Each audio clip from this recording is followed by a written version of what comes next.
Good afternoon, everyone. Thank you so much for coming to one of our fine literary festival events at Alvernia today. We have our own Alvernia University faculty are here discussing ideas from their book, Planning in Reverse, which describes a process designed to improve strategic planning for a range of organizations.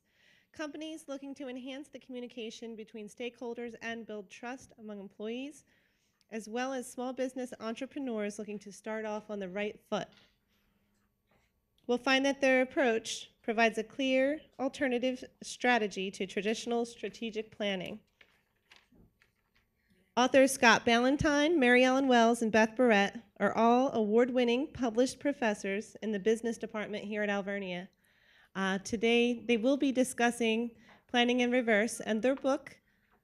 We do have it available for sale afterwards if you'd like to meet and greet the author. All three will be available after the event. There's also refreshments for you down here following the event, and there will be questions and answers. So enjoy. Thank you. Well, I'd like to thank you on behalf of the three of us for coming to this event. And we're going to take you through the process on how we came up with the topic in the book, and also how it can improve an organization, not just a business, but I would include in there any nonprofit or schools. And when we created this project, we spent a great deal of time coming up with the symbolism on the cover of the book, and it was a spirited discussion, and we settled with this. Can anybody tell me what that item is on the cover? A train? Who said boat? Yeah, it's an engine order telegraph. So for that, you win this very attractive binder from the Alvernia University business programs. So there you go. Okay, so let's talk about what an engine order telegraph does. They're not used very often in modern boats, but in the old days, before everything was electronic, this was the communication device between the bridge where the officers in charge of the ship operated and the engine room that controlled how fast the motors were going and whether they were going in forward and reverse. And without that device, the ship would not reach its destination. That piece of equipment made it possible for the ship to go forward, the ship to go left, right, or reverse through that communication process. And that's what this book is about. It's about communications between a multitude of individuals who have lots of skill and experience, but perhaps need each other to move forward. So that's the symbolism behind the book, and we're really proud of that. And since I am a boat captain, it fit right in. Our other alternative, by the way, was a picture of a convertible Mustang from the rear of the car with the reverse lights on and us looking back. But that one lost. Yeah, a few logistic issues though. There you go, Beth. All right, well, let's talk about how this actually got started. And one thing we really need to be aware of is the culture here at the Vern. And the culture really encourages us to talk. The faculty, if you go across the street and you see our little BizCom building, you'll see there are a couple of sofas over there. And it was late one afternoon that I was sitting there looking out the window at some of the building projects going on, and Scott whizzed past to go to the copier. And we started to talk about the building projects, and we sat down, and one chatty thing led to another, and before you knew it, we had the idea for the book. We really, over the course of the year, I know some of you see us walking back and forth to Upland, but over the course of the year, we really hammered out what this book was going to be about. And again, go back to the culture of Alvernia, which encourages chatter in strategic management. In your executive summaries, let's not encourage chatter. But in this particular case, we did. And you have to think of what some businesses are doing out there at the moment. Some businesses are taking away the lunchrooms. Some businesses are taking away areas where employees congregate and talk because they're afraid that employees will congregate and talk. But if we can channel that activity, that creativity, that innovation as a result of employees talking, then we've got some really good ideas that can really catapult us far into the future. That's how this got started. So what is planning in reverse? We have really two statements that sum up what this process is. Planning in reverse is an innovative concept designed to make organizations more successful by altering the perspective utilized in the strategy process. Well, what does that really mean?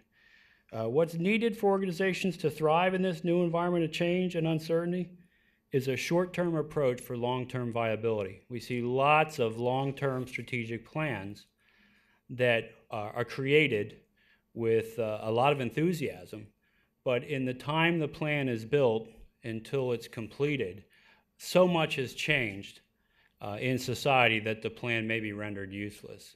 So that is really what planning in reverse is about. It's about capturing short-term changes and advantaging that change for an organization. Okay, so for you visual learners that are out there, for everybody that's a visual learner, we have a demonstration we want you to participate in so you understand the concept. So we're going to need... Probably 3, don't you think? Yeah, 3 volunteers. Not everybody at once. We only need 3 volunteers to come down. Come on down, come on down, Brandon, come on. 3. And actually take 4 because we should have 2 teams of 2. Okay, one more. Okay. Paul, come on down. Excellent. We need that back. We need to tie the, you can see that on my head. Okay. I think you only need 2 of those. Oh yeah, you only need 2. Okay, so we want you right up front here, and we're going to take 2 of you. We'll put you in teams of 2, and 1 from each team needs to be blindfolded.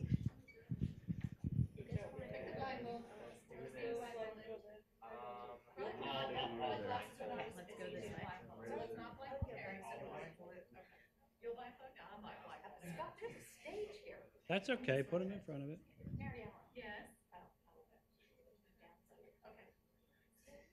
Okay, Brandon, we want to make sure you cannot see. I can see just a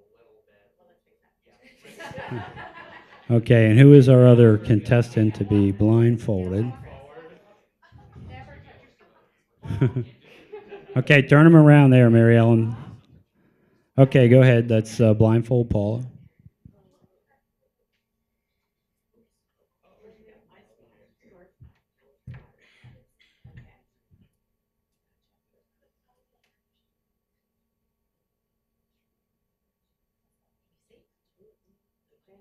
Okay, so let's turn them around so they're facing this way.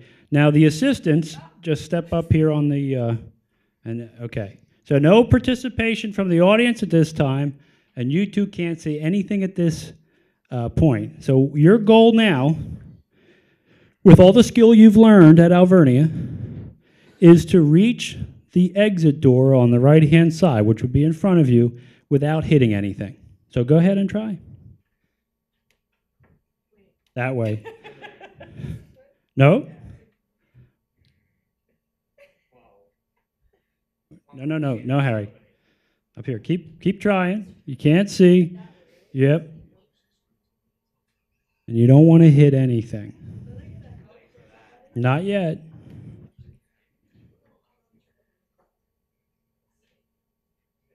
Okay, Paula, you just step aside for a second.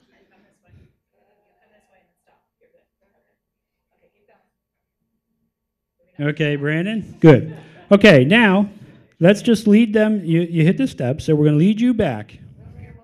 With all that instruction you received in class, you failed to reach the goal. So now, we're going to give you an assistant.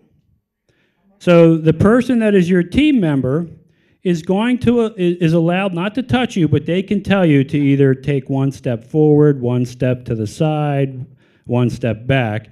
And we want to try to reach that door. So now you can do that with your assistant. So you two can now help them try to reach that goal. So why don't we try it again with a little more assistance? Only with words, not by touching. Okay, Paula, keep walking forward until I say stop. Take one step to your left. And left, your left. Take another step to your right. Same thing. Okay, stop. Take 2 steps right. Slowly. Keep going. Good. Stop. Got it. Perfect. Turn Keep going. to the left. Keep going.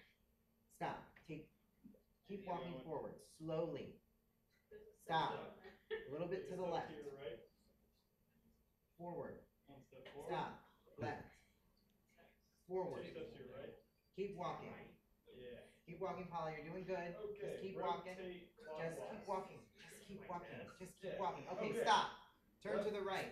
Just a little bit more. A little bit too far. A little bit to the left. All right. Forward. Just keep walking. Just keep walking. Just keep walking. Just keep walking. All right. You made it. Okay, Paula, you can take your blindfold off. This is a PX90 course. Forward. Yeah. You have another one left. Okay. All right, now walk straight, slowly. Now I got you. Stop. Hey, Barry, you want to keep your hand out? Do we have to do this something like this again, or? Now walk straight. Who's gonna finish this? Was that good? Now keep your hand out. Keep your hand out. Not yet. Good job, Brandon. You can take off your blindfold. Okay. We'll take the hankies back. I don't believe they were washed since you used those last year, right? So there you go. So thank you for participating in that and demonstrating what we did. What we found is we found 2 students who learned a lot in class. They knew a lot of information, right? They were ready when they graduate to lead an organization. But they found it difficult by not knowing everything that goes on out there in the world beyond their coursework. So we gave them some assistance. And once they had help, they were able to achieve their goal. It's a very important lesson. It's what the entire book is based on. It doesn't matter how much information and knowledge you have. There are going to be items in organizations and businesses that you're not aware of and don't understand. And having access to other individuals that can help guide you allows your organization to be successful. And we'll talk a little bit later about all the stakeholders who are involved. It's not just employees. So thank you for helping us with that presentation. Can you leave that on?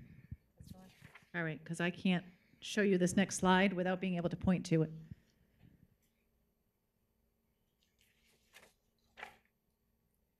Oh, I guess I can do it from there. Okay. In my class, it never advances forward. It always advances backwards for some bizarre reason. Okay. This is a flow chart of the planning and reverse process. So it starts, where's my laser? There we go. Initiation of PIR is right down here. Planning and reverse. PIR is the acronym to start for planning and reverse. At some point, something is happening that was not necessarily anticipated in the strategic plan, or if there isn't a strategic plan for the business, just occurs and it is a snag in the movement forward for a business. So what do you do with that?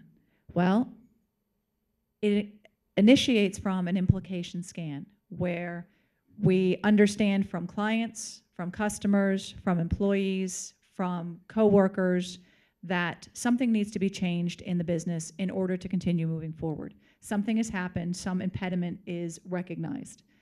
Then a determination needs to be made. Is there an internal impact or is there an external impact?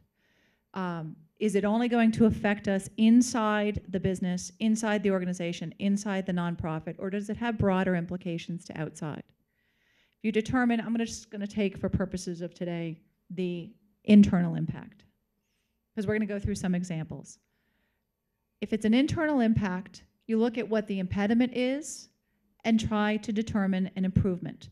So we will talk about how that scan occurs, how we receive that information. But once it is received, and we determine there's an impediment, we then brainstorm multiple improvements until we decide on one that we are actually going to initiate into an itemized action plan. We're going to put into place a plan to deal with that impediment.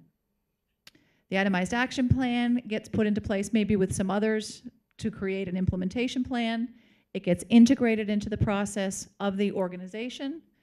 And then we look again and say, okay, are we moving forward? Are we not moving forward? Are we still stymied? Is this as profitable as we want, or is it, if it's a nonprofit, enabling us to meet our goals, to meet our mission? If not, we start the whole process all over again.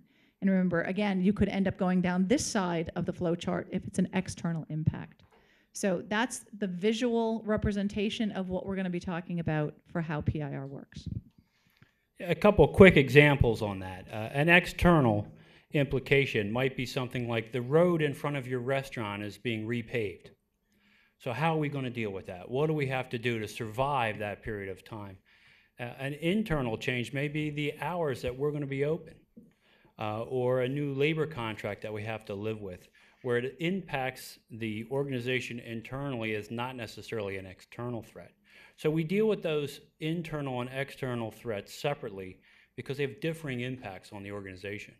External impacts we always try to turn into a business improvement. We always try to take what looks like a negative and figure out how to help our business succeed by grabbing that information.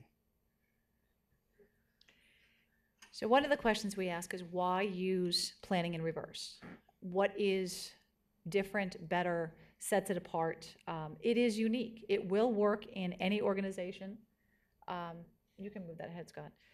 Regardless of whether it is a governmental organization, a nonprofit, whatever type of organization it is, planning in reverse will work.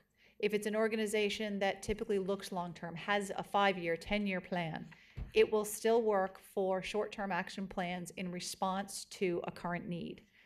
Works for private sector, works for public sector. It works for both large and small organizations. It works a little bit different in both. And for small organizations, it's incredibly easy to implement because you are in touch with more of your base of customers, of clients, of the people you provide service to, more of the employees on a daily basis, and it's a little bit easier to figure out how to get all that information. One of the things that can be difficult is figuring out how to streamline all of the input that ends up coming in with planning in reverse, because the idea is not just for the C-suite to sit around and determine what the strategic plan is going to be, but to have everyone who's impacted be a potential source of information for planning in reverse. Sometimes a change is noticed that it is needed or that it's already happening by the people you're serving, or the people that are out in the front lines and going to provide service at customers' homes. And they realize from talking to the customers exactly what they need. That might take a little while to get up to the management suite to be able to figure out. So it works very well to really provide a culture, back to the culture of the Vern, back to the chatter, to provide a culture where sharing is encouraged and ideas are then vetted to determine what can be implemented in the planning and reverse process. From that, we're always dealing with leadership, and there's an individual named John Musso actually wrote the foreword for the book, and here's what he said. He said, "It's important to recognize that plans do not accomplish anything. People accomplish the necessary items that make organizations successful." So we can plan all we want. It really comes down to people. People in the organization move it forward. People in the organization adjust it, change it, or potentially destroy it, right? People make those decisions.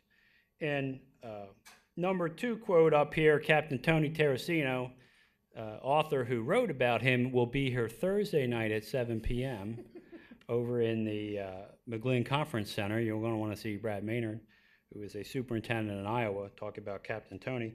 But here's his quote that I absolutely love. "You know that successful leaders spend most of their time connecting with people. That's what leadership's all about. It's the people." And sometimes we forget that. You know, with management, often we're worried about process and quality, and sometimes we forget about the human interaction that's necessary for that product to be developed or or implemented. And Captain Tony saw everybody as a jewel and knew that communication with everybody was the key to success. It was how he won Mayor of Key West. Okay, so how do we know we have deficits in communication and that maybe planning in reverse can help us with that process? Well, there was a study done in the East Penn Business Journal a few years ago that asked the question, do managers inspire? And 71% of the people who answered that survey said no. And the number one reason, employee-driven feedback was seen as crucial to inspiration. In other words, the reason people were so upset and believed their managers weren't inspirational is because they didn't believe their voice was being heard. Planning Reverse shows us and demonstrates the importance of developing that process so the individuals in an organization have a voice. When they see something that's not quite right, we don't want to immediately dismiss it because perhaps it's the part-time janitor who's coming up with this idea. That part-time janitor has a dearth of knowledge that we're ignoring if we don't look at what they're saying. Every individual in that company or organization has valuable information that can help us succeed. We have to learn not to ignore it, and companies will do much better.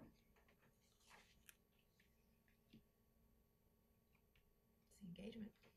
And this is where the rubber hits the road.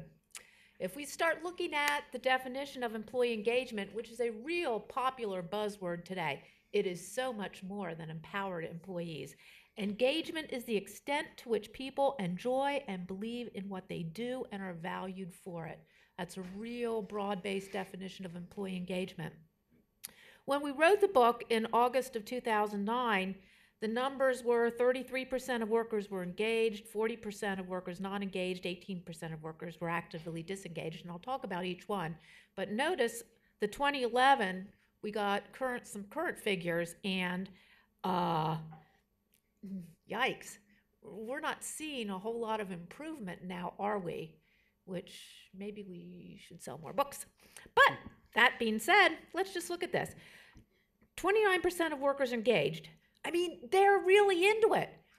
They're into it heart and soul. They enjoy what they're doing. They're being valued for it. And that's important. 52% of workers are not engaged, which means that if we're not engaged, we're physically productive, but we're not happy to be at work. And of course, business majors know that, yeah, okay, we're productive, but we're not exceptionally productive. And if we're not happy, well, due to economic reasons beyond our control is why we're there. Okay, but let's look at this. 19% of workers are actively disengaged, which means that they're not just unhappy. They truly don't want to be there. And they are toxic, what we call toxic employees. They are bringing down everyone else around them. And you probably know the types that come to work and will sit next to you in class and do nothing but complain and badmouth and not see anything positive in what they're doing. Those are your toxic students, or on the job, your toxic employees. What this means is that when you start looking at the numbers and you start looking at the employment trends and what's going on, those top tier employees, those that are truly engaged, go elsewhere, particularly in good economic times, because they're just not happy with what is going on around them. And they have excellent opportunities to go anywhere that they want to. The lower tier employees either resign or get fired. I was going to say terminated, clean it up a little bit, but you know, students know we fire a lot. So those lower tier employees resign for any number of reasons. The mid-tier employees stay on. Those that are not engaged, those that are not disengaged, those that are just, the majority of our employees just stay on. And those are our employees that are most fearful of change. They don't like change. They're not happy, but they're not unhappy. They're just there. And You do know that the more we involve people in the process, the more likely they are to accept the outcome, good or bad. So for this middle group is where we really do need to turn those non-engaged employees into truly engaged employees, and we can do that using PIR. So what is the premise? Well, we talked about this a little bit earlier. It's that all individuals can spot signals of future potential implications. And Beth was talking quite a bit about employees, but there's two other groups that you can't forget. You can't forget your customers. If you have repeat customers that come to you all the time, they want you to succeed because they like your product. They like what you're doing. You want them to know if they have an idea, bring it forward. Let them know. And the other group that's often dismissed or not recognized are vendors, who you buy product from, right? They're going to know, well, how everybody else is doing inventory control or management, right? They're going to have ideas. They're going to know those systems that work well and those that don't. And you want to tap into that information. So it's not just employees, right? It's potential vendors. It's also your customers, suppliers, and people in the community that live near your organization or company. Some of the benefit of doing that is, we talked about engagement. I want to talk about investment. If you engage your vendors, if you engage more than just your employees, but the community, and they know that their ideas have been brought to bear on your company, they feel like they're part of your company, not just a vendor to it, but they have some meaningful responsibility in the movement forward of your company. And that makes them more loyal. It makes them creative. It makes them feel invested in how well you do, that it reflects on them as well.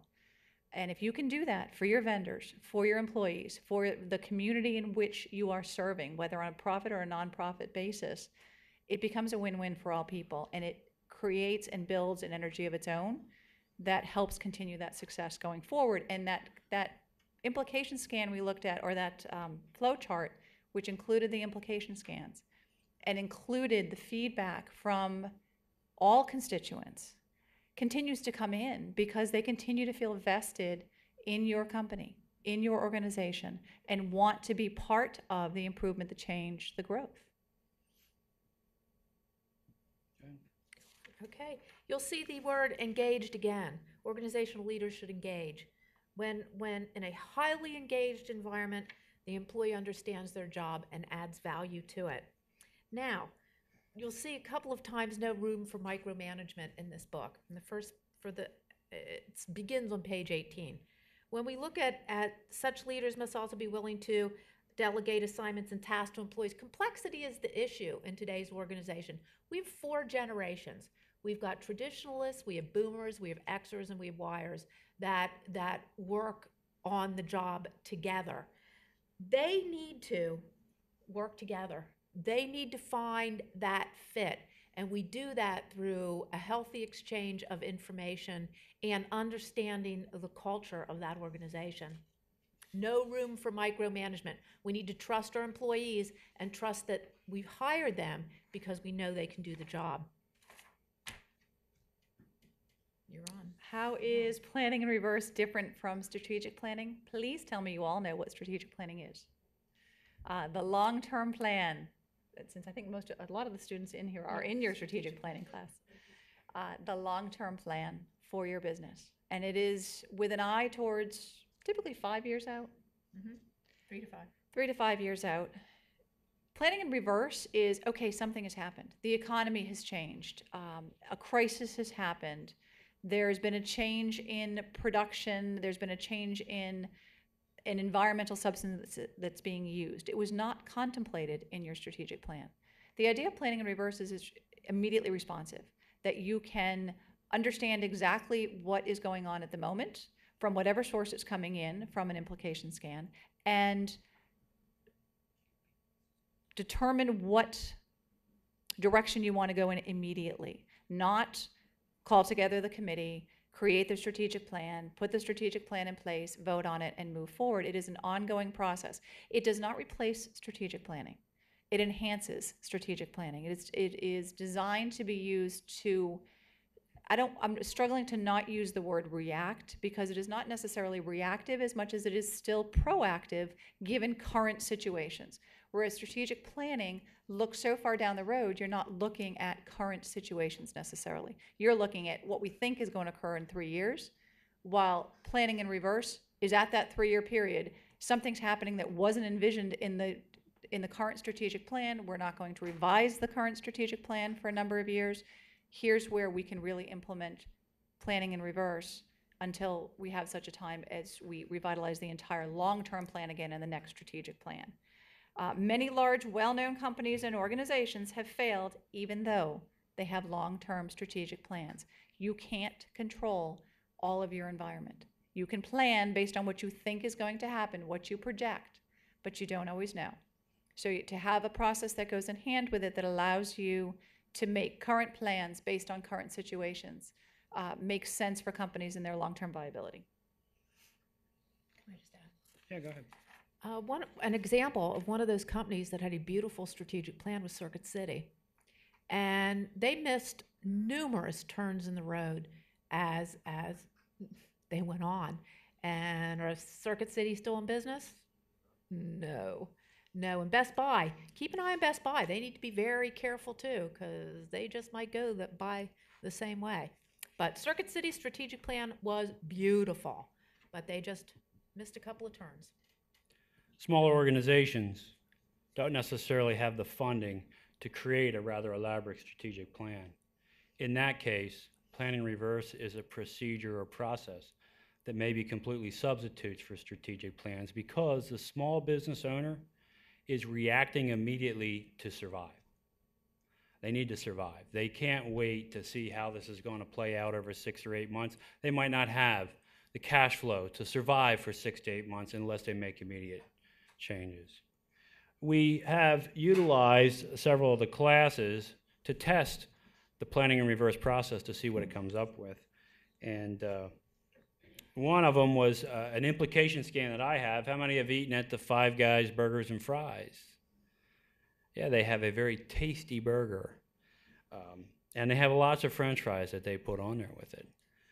But my implication scan, when we looked at this, was for the type 2 diabetic who's trying to control carbs, and of course potatoes are one of those no-nos for a type 2 diabetic. So I thought, I wonder how many customers are shying away from Five Guys because they don't have coleslaw on the menu, or a sourdough roll, which is low on the glycemic index. So the first chance we had, we ran Five Guys Burgers and Fries through their implication scan from a diabetic's perspective to see how it worked. The next opportunity we had was a project that was done in one of the PhD classes on campus with Dr. Barrett.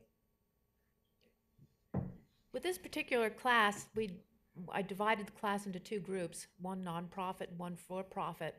And they took what we may be familiar with, Obamacare, and really looked at what are the costs, what is going to happen when this piece of legislation gets put into action. How is that going to impact the organization? And we ran it through all the implication scans, internal, external, improvement, impediment. And the end result, it took an entire semester and it was quite lengthy on the research end, but the end result is that maybe it's not so bad after all. And actually from at higher ed's perspective, one of the groups came up with various opportunities that evolved through majors, that the piece of legislation was so broad and had such a wide sweeping implication that we would be offering majors in healthcare administration specifically for this piece of legislation. And actually one of the schools in Philadelphia did put that in place. So it's not without reason.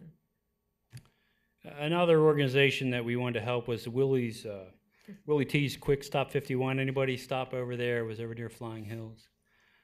For those of you Eagle fans who used to sit up in section 555 at the vet with me before they tore it down. Willie Thomas, number 51, was a great linebacker for the Philadelphia Eagles. Grew up in Texas, and went to Texas Tech, so Dr. Tigliugu would be very happy that he's down there, or Texas A&M. And he opened up a small restaurant store in Flying Hills, and it was struggling with small counts of customers. So we were able to take our strategic formulation implementation class from the MBA program and go in there and have them evaluate the organization and come up with their own implication scans. And that work was presented to the owner, and the design of his business was a pizza business, sandwich shop. And there was a pizza business sandwich shop that was established for 25 years, 5 stores down from him. So two of the big implications from the students were that he had to change the menu and maybe go with more of a Texas barbecue brisket approach, which was one that I would have been happy with. Or he had to think about maybe closing that and finding a location that was more closely related to what he wanted to do. He really was thinking about the barbecue process. And if you drive by there today, you'll see he did close the store and is moving in a different direction with it. So you can look at that from the perspective of how much money did that save him by recognizing those points early enough that he wasn't in way over his head and couldn't get back out. So it would have been nice to do that before he opened and help him pick his location rather than afterwards. But it did, I'm sure, save a lot of money in the end. So that was a number of them that we have done to kind of test out the model and make sure it's working. And everybody we worked with was pleased with the results that they had found there. Implementation, finally putting this thing into action. Technology, and this can happen with or without technology. There is actually a software program being developed, even as we speak, to aid in the process of ideas going through the flow chart, but that really is not necessary. You will need to keep track, however, of how many ideas come through and where they're going. The level of interaction, this depends on your committee that's put together. We look at involving all of the stakeholders in the organization under guidance of no fear that no matter what they recommend, that they're not going to get hammered in the end. Also, the board of directors needs to approve this entire process or it's not going to go anywhere. The timeline, if you go back to that flow chart again, you're going to see the big circles of working the ideas through the process. When you look at one of those arms, it almost looks like a clover leaf. And in the very beginning of the process, there's so much information coming in, and it goes really, really fast. You know, when you go off on a clover leaf, there's so much going on that you really have to pay attention. But then as it works through the process, it kind of flows much straighter, and there isn't that much activity going on. That's what takes place in this timeline. Our management principles folks, bounded rationality. You can't drag this thing out forever. There are time constraints, and the employer or the committees are going to have to put on time constraints with how long this is going to take. How much information do they need in order to get a response back to the person who actually made the idea? And equally important, when you select the committee and decide what technology, if any, you're going to use, and the timeline, is the responsible leader. The responsible leader may not be the supervisor. The responsible leader is someone that employees and those involved in the supply chain are really going to respect and respond to, and that might not be the supervisor. So it really is very important that that responsible leader get identified early in the process. So that is a really brief overview of what we try to accomplish with the book. We really believe that it can help an organization become much more successful by using change to our advantage in organizations. It also might do you well to plan your career. For those of you in school, you might want to think about planning your career in reverse. You know, where do you want to be 10, 15, 20 years from now? And what are the steps you need to take to reach that goal? That is planning in reverse. The book will work well to help you with that in mapping out your career. Sometimes you grind through it, sometimes it flies. But I think it'll definitely help each and every one of you plan out a rather successful career as you move forward. So that is our book, and we'd like to thank you for coming. There are cookies down here for later. We will entertain any questions that anybody might have on the book. No questions. Go ahead, Carol. I was thinking about, did you address in the book any, like the aspect of the responsibility of the leadership of an organization or a company to, once they've made decisions based on PIR, to communicate those decisions and reasons for them back to the information givers? Yeah, the process at each one of those steps that was outlined on the chart requires feedback to the individual who provided it. So if you provide an implication scan, you know how it goes through the process, and ultimately whether it's accepted or rejected, you also know that. And that's the buy-in that was talked about earlier. We know every idea or concept we have might not be implemented, but at least if we are in communication with the organization and the individual leaders, we know that our voice has not been immediately dismissed as ridiculous, right? Because the world was flat for a very long time, right? And if you said it was round, perhaps you went to jail. So we recognize those implication scans. There may be a great deal more truth in them than people want to admit. They're just not ready to see it. That reminded me of a question that was asked at an earlier presentation, and that was, how does this differ from the suggestion box? And that's precisely how it differs from the suggestion box, in that it built into it is that feedback, is that communication. Because if you do just continue to stuff the suggestion box with the same question and never get a response, you just feel removed, disengaged, disenfranchised. Whereas if you're getting feedback and that's a great idea, you know, we have taken it into consideration, we're not going to move forward with it at this time, and usually respond. That takes a couple of minutes, and that's it. And it can result in that employee, that vendor, that community member being that much more engaged instead of put off by, I had an idea because of what I'm seeing, and clearly they don't care. They have no interest. They're not at all involved in what I have to say, and therefore I don't care that much about them.